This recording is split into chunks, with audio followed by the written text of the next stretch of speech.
But as much as we know they love us, and as much as they love on one another, there's always the outsider.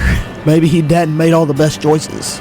And being in a small town, everybody knows. They know his history. They know his background. And you hurt for him because he's going to sit by himself. But then for some reason, for whatever reason it is, maybe because they were too close to the background of this person or because it was too personal for them, that they're just like, I'm not doing it. In a large church, if one person knows their background, there's probably 100 people who don't. Yeah. But in a small church, everybody knows.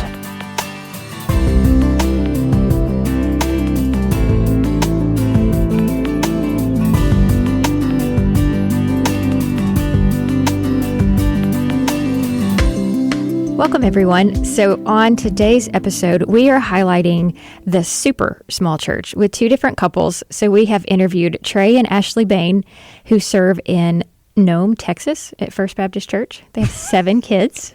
I'm still laughing that we have to call it super small church. And that's because we got some mail letting us know that our previous episode about the small church did not really qualify as relevant to those in the super small church. Okay. Which there's a whole other category of churches here that we didn't realize, we weren't speaking to. Well, right. But let me finish introducing our second guest, and then we'll read her email because it's funny. It's funny. Go ahead. And then we interviewed Ben and Torie Posey from First Baptist Church, Leroy, Alabama, and he's one of our trustees. We pulled them in at the SBC this past summer and interviewed them about this as well. So do you want me to read this email from Ashley? Yeah, go ahead. Ashley's got a lot of spunk here. Yeah, so we do love getting your mail. And she said, I was so excited when I saw episode 30, the challenges of the small church.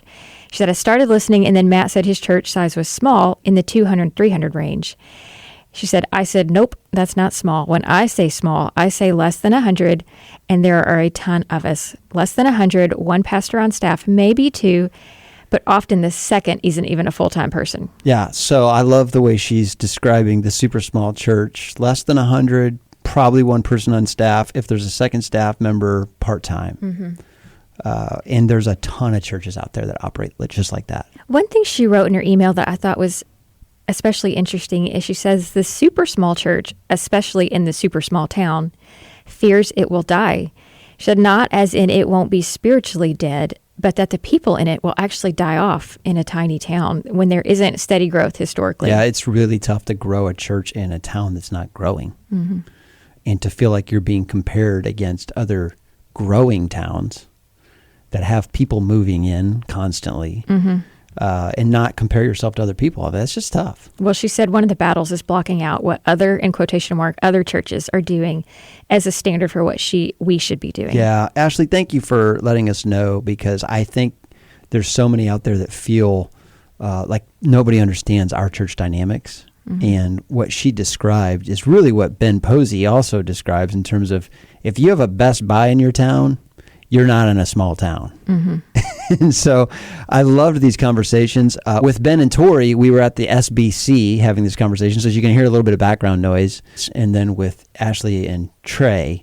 So I have a feeling you'll have a lot of thoughts about this episode. Those of you who are out there in super small churches especially, let us hear from you at president@lifeway.com and let us know what you think and what other topics we might tackle along these lines.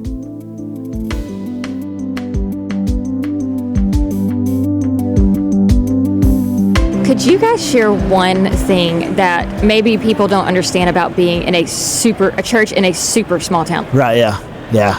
It's small churches are quirky. I mean, they're family.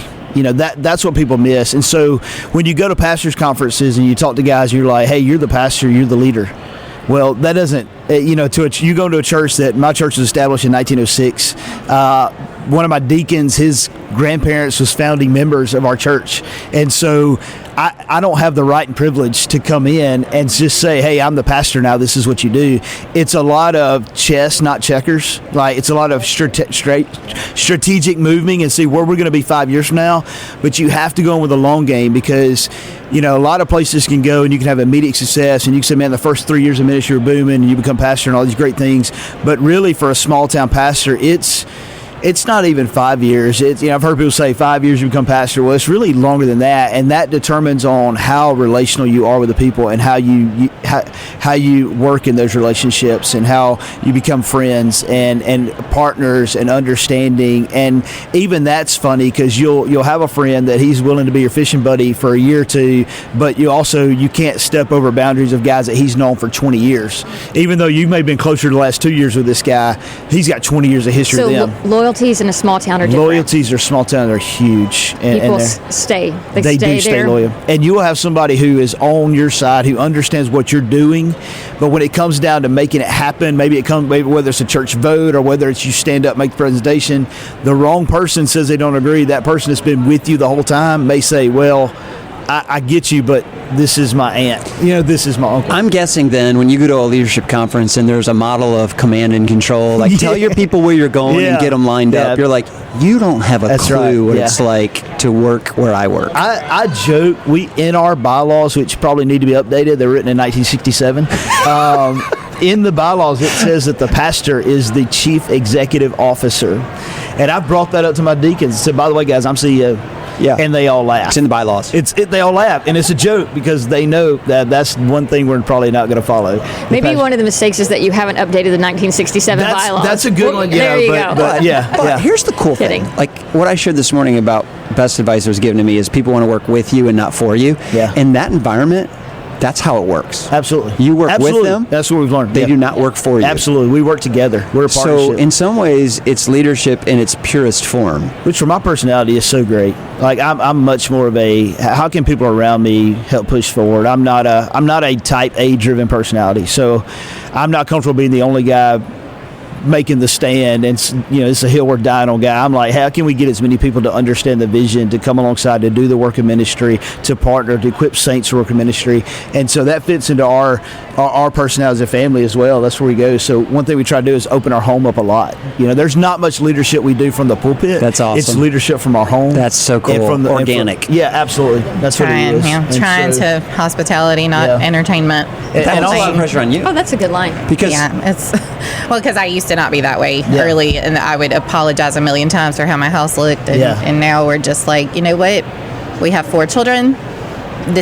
I'm a teacher, so I work, and it's just my house is going to be dirty, but y'all come eat. Come hang with us. And my kids bring your kids. They're just going to go off and play, and so anyway, that's what we try to do. It goes back to some of that goes back to the small town issue, because the expectation of the pastor is different in a small town. They don't expect you to leave from the pulpit. They want you to be at Aunt Mary's bedside when her toes hurt, and that's how you build. The preaching is just bonus. The preaching's bonus. The preaching what I get to do for fun, and they really sometimes don't even care what I'm saying. So it's just for me. I know my kids don't, but you have that. And it's like that's what I get to do for fun. But the work is the relationships and in time. My gosh. You not only do you not have a Best Buy to go to, but whatever store. Hold on, this is turning into a whole podcast. There's so much here. Yeah, I'm sorry. So I want to ask you this. When I came from a small town, it was a township. 950 people. That's what I grew up in. Yeah. Occasionally in sports, we would play a bigger school that had nice uniforms, and they were just, you could tell they were polished. When you come to conferences and stuff like this, like the convention, do you look at other churches and you're like, I feel so blah? Absolutely. What do you feel? Well, I kind of feel envy at times, and I'm like, Lord, forgive me, because we're where we are, and that's great, but just like, I don't know, worship style, or they have a band, or they have this, or there's so many staff members that are there to support the other pastor, and we do. I mean, we have 2 other full-time, but sometimes in that small town church context, it's there's not the resources that a lot of the larger churches. Yeah, so, absolutely. But luckily, where we are, we have so many people who come in and do and don't expect me. To be in a certain position or leadership. I've never felt pressure, so I'm thankful for that. It's been refreshing where we're at now. Yeah. No expectation will hurt. But, Could you guys list out loud some of the things that you envy? Yeah, definitely the worship. The worship atmosphere is different at times. Budget. Budget, yeah. Yeah. I mean, and we have a unique church. We are in a very small town, but our church is large by comparison. I mean, we're still under 200 in Sunday school, but with 3 full-time staff, though. I mean, nobody in our area has 3 full-time staffs that are able to have 3 full-time the way we are. Our budget's really good. We got very generous people and very good, but there are things with that. It's mainly for me, a lot of times, it's that understanding of leadership. Like that, even though we're a larger church and we have 3 full-time staff, and all the people I know that are on staff like that have these expectations, but my expectation is still of the church of 70, and I am a family pastor of a group of 2 or 3 families. It still has that kind of feel, and so there's that envy and jealousy of, I wish I could be the leader that you guys are. I wish I could come home and say the things you guys say, and I wish I could take what you guys have told me to take and actually apply it. Wow. But there's still 10 years of plowing before I can even start planting seeds in a broad context. That is so, and I'd never thought about that. Yeah. So you're jealous of their speed of change. Absolutely. They're able to make decisions and move, and you're sitting there stuck. I hear pastors talking about, he said, we don't let our church spend on anything. Well, if I didn't do that, I would be run out. So when it comes to the small church, there are things that come to my mind. I'm sorry, the super small church. Super small, thank you. What are the numbers that you have in your mind? Okay, so our town is probably approximately 600 people that probably live in what is considered Leroy, Alabama. Right? 600? Maybe. And then now people who would say they're from Leroy on the outside is probably a little more, maybe 1,500, maybe 2,000. I'm not sure the exact numbers, but it is a community. It's not there's not a main street. We live right off a 4-lane highway. Goes through South Alabama, and so the school is right on the highway. It's now a 1A school. We just is around 400 kids K through 12 that go to this school, and so which adds some blessings and some benefits and some connections. But there's just not many people there. We all travel outside. We do have a town next to us that's larger, but it has the Walmart at it, so and all the fast food restaurants. I was picturing your town as having this cute little downtown with some shops. There's no downtown. There's not even really neighborhoods. There's a couple of loops with a lot of houses in it, but it's not like neighborhoods. You go down county roads and people live off the county roads. It's truly one of that places where, like, if you blink, you miss it. Absolutely. Yeah. Absolutely. Okay, got it. There's a sign in our town. It says the 5 churches of Leroy welcome you. That is the landmark, and that's how people know they're on the way to the beach. So they're getting closer when they go past that sign. What did you think about when we were just talking? His church is the mega church in town. Well, that's what I was going to say, that when you talk about 5 churches in the town, you guys are the largest. So there's pastors in the town that envy what you have done. Yeah. Correct? Or feel like they wish they had what you have. Well, and it's not so much envy me necessarily, but the other churches envy our church in a sense. Now, they wouldn't come out and say that. But because we've been on both sides of that window. We served a church previously that was the church that was about 70 people, and there was another church down the road that had 300, and everybody was like, well, we used to have more people, but they all went to that church, and that church gets to do all the fun stuff, and we don't want to do anything with them because we're afraid we're going to lose more members. And so there's always that little bit of unspoken competition in a sense, and that envy and that jealousy. And so it's weird for me now to be on the other end of that as the pastor, and me try to stretch across the line, because I always thought if I was at the bigger church, I would try to reach out to the other guys. Yeah. But now trying to, it's like, whoa, it's not about the other pastor. There's a wall. It's never the pastor, it's the people. So okay, we have a list of topics that we want to ask you about super small churches. What is it like for your kids? You are in the glass house of all glass houses. Yes. You cannot hide. No. I mean, because like our oldest is 14 and going into high school, and everybody knows who he is, but he's also a Christ follower himself, and tries to reach out to his friends, and so he is constantly being watched. He plays sports. Our youngest has started trying to follow suit and wants to read scripture in his class to his friends.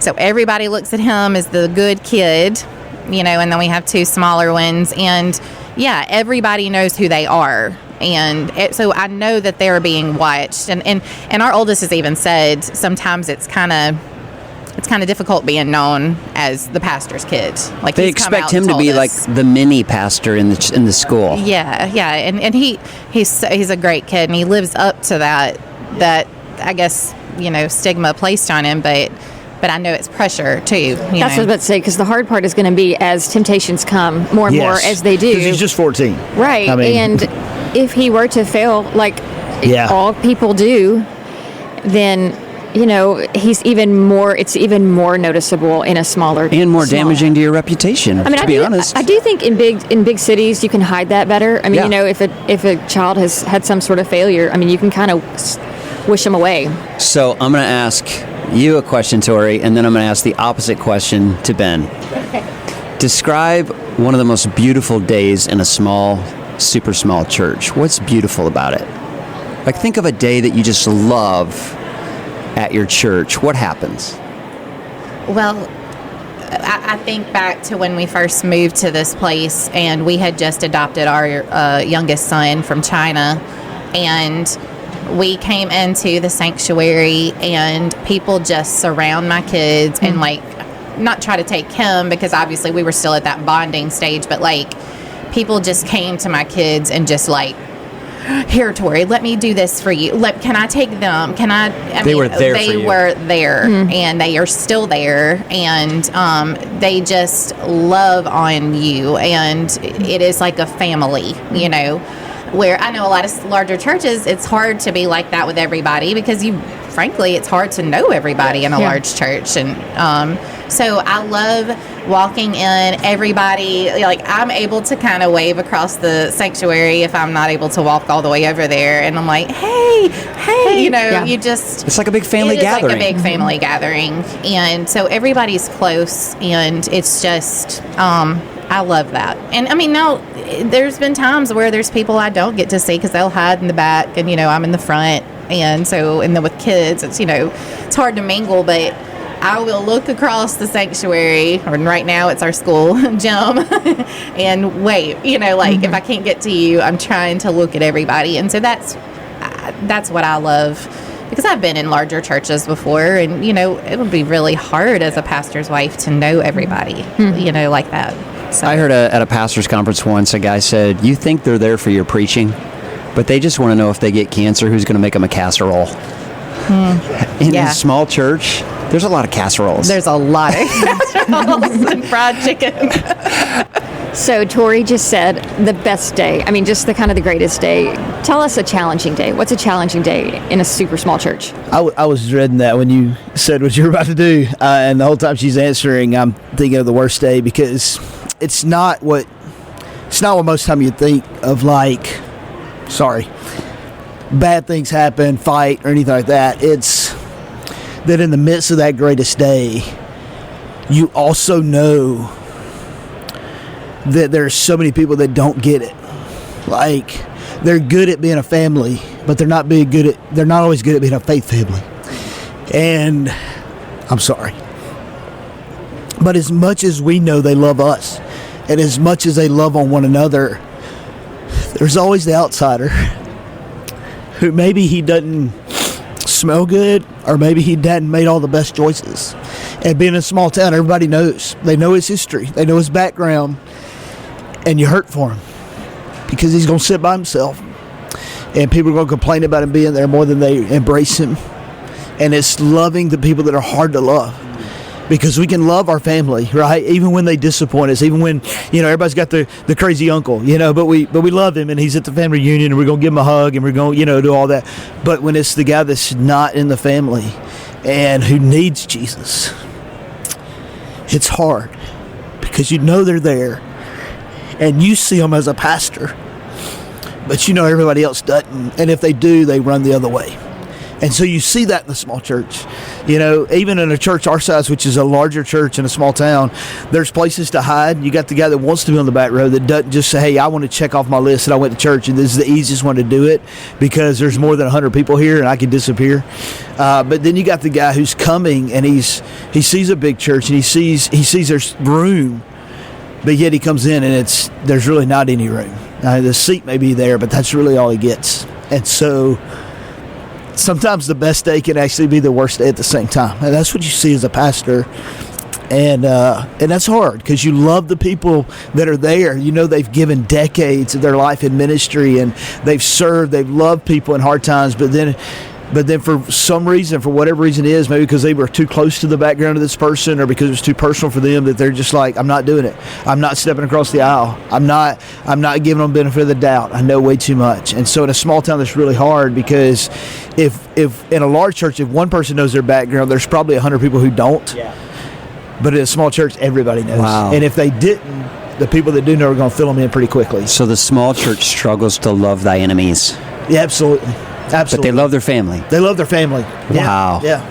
What I love about the two of you is I meet a lot of super small church pastors, and I can always tell the ones that are floating their resume, they're there for now, but they can't wait for the call.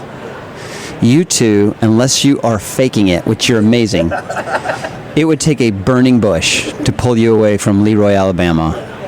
How do you stay happy in a setting that gives you so little glamour? Can we use the word content? You like happy a lot. I do like happy. He says, why aren't you happy? And I'm like, I'm joyful, I'm not happy. That's right. I'm kidding. It makes me happy to say happy. Content, yes. But how do you stay there and not wish you were somewhere else? It's weird because I grew up in just like a little suburb of Mobile, Alabama, and Mobile is large, obviously, and so I didn't grow up in the small town context at all, not really. And so I think when we went to our first church and youth ministry, that's when I fell in love with that small town context.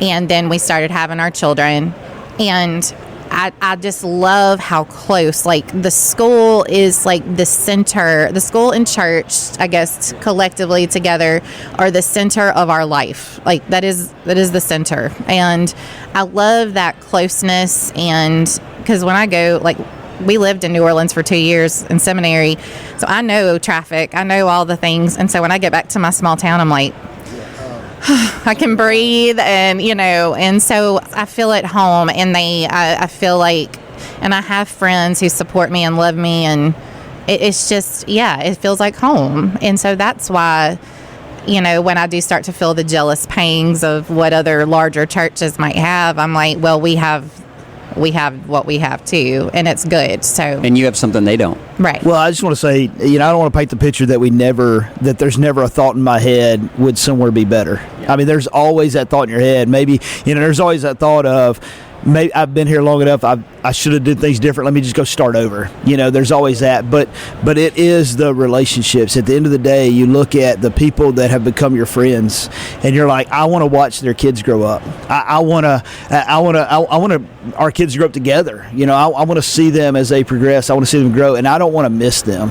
Right, I don't want to be somewhere else, and my heart longs for them for the next 3 to 5 years, because I know it will, until I build new, and I don't want to build new relationships. Relationships are hard enough. The grass is always greener. Right, yeah. And honestly, as you're talking, I'm thinking about going on staff at First Baptist Leroy. Come on, I got a kids ministry position open. Because honestly, leading something large is super lonely. I may hire sometimes I do wonder. Yeah. Sometimes I do wonder in this job, does anybody really care about me? Right, yeah.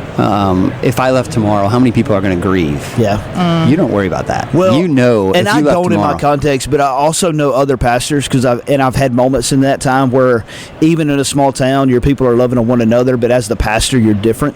So it's another struggle too that we don't have time to get into. But there is that time where sometimes you do they really care? They're just going to hire another hired gun to come in here and preach on Sunday, because that's really what they think the pastor does. And so that's all it is. All right, we got to wrap up. Torie, I want you to look at Lindley, and I want you to imagine that she's the pastor's wife of First Baptist Meroy, Mississippi. Population 400. She's thinking about quitting. She doesn't know how she can do this any longer. What do you say to her to encourage her? I was in that position at one time, not now, but I would say just remember the calling that the Lord placed on your life, and cling to each other, cling to your husband, first cling to the Lord, but cling to your husband, because y'all are in this together. You're not by yourself. Seek out other pastors' wives in the surrounding area if you're able to, because that is a lifeline. But that's so good. But yeah, that's enough right there. All right, then. Cling to the Lord. I'm the pastor of Feroy, Florida, and I'm going thinking with about. F I don't there. think I do this anymore. Yeah. I'm thinking about going to work at Home Depot. Yeah. You know, a couple of things. Number one, surround yourself with other pastors that, not necessarily in your area, not necessarily in your association, but find guys who love you, who love the church as much as you love the church, who are committed to making disciples, and let them pour into you where you can share your struggles. And you love your people with all that you can. And then one day when you can't, you look at your wife, and if she's dying on a vine, you go. Because I feel like we were in a position before where it was like, my wife's dying, and I can't stay here. Because if she dies, I die. And so my faithfulness in ministry depends on how faithful I am as a husband as well, that I love the church with everything I have when I'm serving it, and I'm doing everything I can like I'm going to be here forever. Don't look. But then when you look at your spouse and you realize she's suffering, then say, okay, let's look. But don't go looking. Let God lead you in those areas. We really enjoyed that conversation with Ben and Torie, but we are excited for you to hear from Trey and Ashley as well. You know, tell us about your town and your context so that I suspect that a lot will relate when they hear from what you have to say. Yeah, I mean, we're a small rural town in southeast Texas, and it's a farming community that is predominantly been farming for generations, and so the folks that are here, and even in our church, are folks that again have been just in this little small context for so many years. But historically, I think our street sign says that we have 498. The joke is like someone has to die for you to move in because there's just nowhere to go. But those farmers have started to sell off their land, so we even moving forward have an interesting season ahead of us as that land will eventually be developed into neighborhoods. So I don't know how old your children were when you moved. When you began that process, you know, I mean, is it hard? We talk so much on here about how ministry affects families. And so are your 7 kids kind of like, we're going to this church, and the majority of them are 70 plus. So this isn't exciting, and it's a small town, which, you know, we think in a worldly way, there's no opportunity for us here to have this sporting event or this musical venue or whatever. And so, I mean, tell me about that process with your family of how you would make that decision. What did you make it together, or did you make that solo as just mom and dad? Yeah, I mean, we certainly had those conversations with our children. And I think they've only known ministry, you know, all their life. They've been raised in a pastor's home. And so they've understood both the benefits of being able to come to every little thing that we do, but also the challenges that are inherent with that. But I would say they definitely had some reservation. But, you know, I think the greater community that we're a part of, not just within our congregation, but within our families and the friends that we've had, but also in their school. They go to a classical Christian school here in Beaumont. And so they're able to connect in multiple ways. And I think that's been indicative of what we've been able to do throughout our ministry. I think overall, moving to a small town has benefited them because they've been in both kinds of contexts over their childhood. Right now, they get to be a part of doing everything like we do. So that has its downsides. But the perks of it are that they get to serve in the nursery. And so my girls love to do that, you know, because there's space and we need them. And they get to clean up in the kitchen with the older ladies. And, you know, my son gets to move stuff around and help, you know, do the men's stuff. And he gets to go to like the adult men's night events and things like that. Whereas maybe if there was so much for a teenager with youth, they would be a little more separated from the rest of the church. Yeah, that's fair. There are certain things that people in smaller churches feel, but they don't ever get a chance to voice. Myths. For example, one of these I'd bring up, I got a couple here, is people assume that if you're serving in a small context, you're like Jonah, like you're begging God to send you anywhere else but there. But I understand your guys' mentality is very different than that. So talk about your mentality of serving in the small church. For us, I think it's not like a stepping stone. That's, to me, one of the ideas in a small area is that maybe those churches are stepping stones to bigger ministry. But I think even that idea of And I think we feel that in the smaller town is this need to feel like if you're not big, then you're not a success. And for us, it's really just, it's not about big, it's about being faithful with what God has here for us and the people that come and those that we're trying to still reach in our community. Be faithful. I always say, as a pastor's wife, watching the job that he has to do, being a pastor, no matter the size church, is probably one of the hardest jobs. That's right. Probably in the world. I mean, literally, I've watched him be on beside someone's deathbed in the afternoon, and then go coach soccer in the evenings. And in a small town, he gets, especially since he's pursuing his PhD, we get asked all the time, "Are you going to try to get a bigger church?" But that is such a worldly view of success, to say that you've somehow reached the pinnacle of ministry if you have a large church. Whereas in a small church, I mean, I don't want to be prideful to say it's harder, but maybe can I say that, the hard work in a small church, because you're the one doing it all, at least, being a bystander watching it as a pastor's wife, sometimes I think maybe the script should be flipped, like, go work at a small church. Because instead, you're not just honing one craft, but you're getting, in terms of leadership, experience in everything from the funeral to the janitorial, because it's 30 minutes to get somebody out here. Like, so we might have to fix something ourselves, but we got a broken dishwasher at the moment, to be exact. But, it's just the work and development as a leader is the experience is invaluable. And these people in a small town, many of them either have never left, or they left maybe for college and then they came back to raise their families. So in a really small town, often you've got great grandma, the aunts and uncles, and the young adult with their children. So you've got all these generations here in one spot. And you think, if you can affect a generation, like, we're not in a small town, these whole family units are living here, as opposed to if one leaves for a more urban context, you can start getting spread out everywhere. We will probably be spread out at some point in time, sure, statistically, but it's but with that comes a lot of challenges too, because when you're ministering to one family and they make up so much of the church, really a lot of bad things can come from that. If one family gets too much, control, if you will, then they can.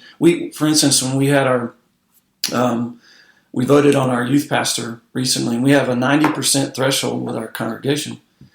And when it comes to a small number of people, if we had 10 people or more to vote them out, which could have been one family, if one family all decided, hey, we don't like this guy, that would have sunk the ship, and so. That's just where those family dynamics can be very good, but can bring their own challenges. Another myth that I've heard, and Ashley, you referred to this, is just that small churches don't want to do things with excellence. And so there's this constant sense of, just because we don't have high production value, that we're not doing real ministry. Talk a little bit about that. And especially, it's not even so much they don't want to do it with excellence, but if every area doesn't have an excellent front, then it appears like either they're not capable or it's not being done. Whereas excellence just might look different in a small town, in a small church. So, one misnomer, I think, is that a small church, and this probably goes, you could approach this to leader or to, someone in a congregation, but that the small church is not just a small version of the large church. Right.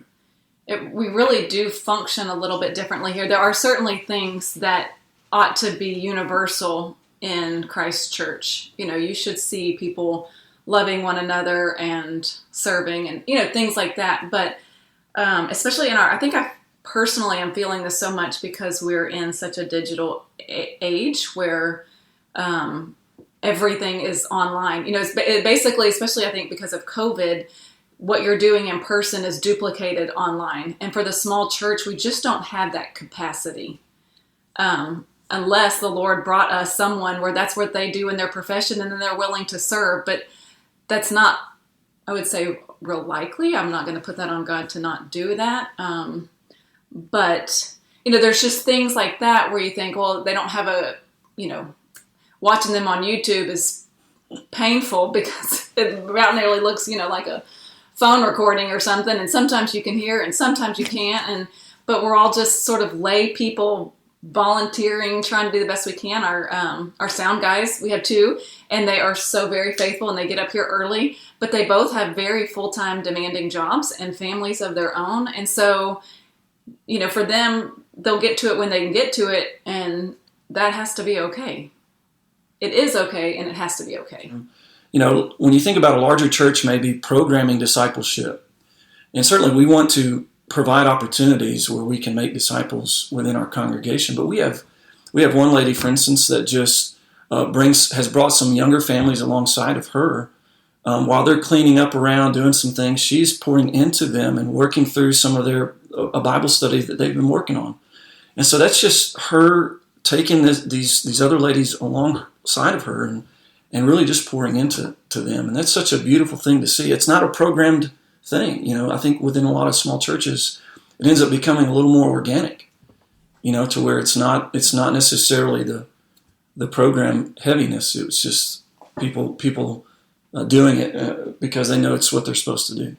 Yeah, and that's hard to communicate, I think, as a small church, that there are things, like I find that the younger generation, like maybe like our mid-20s to early 30s, for some reason, the Lord has brought us a handful of families that fall in this category, which we didn't even know existed in this town because everybody's pretty much a little bit older, but brought us these small, and they want to know things like, what do you do for discipleship? Because larger churches have, like, you can go online, you can click discipleship. Well, you can meet with Trudy when she's cleaning out the attic and y'all can visit for a couple of hours. I mean, that's literally how some of the discipleship is happening in a small church, but that's really hard to communicate.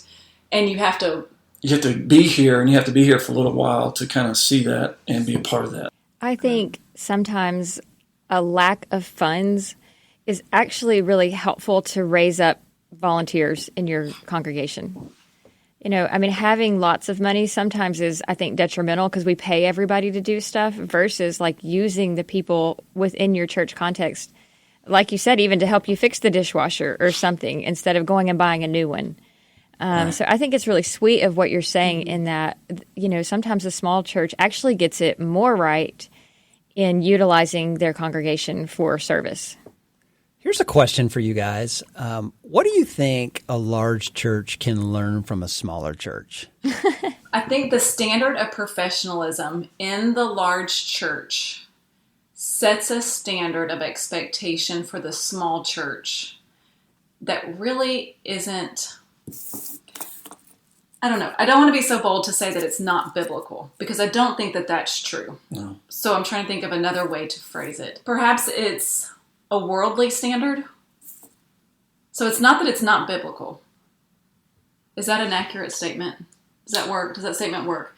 It's not that it's not biblical, but it's like taking what's happened, the professionalism of a corporation and putting it on the church.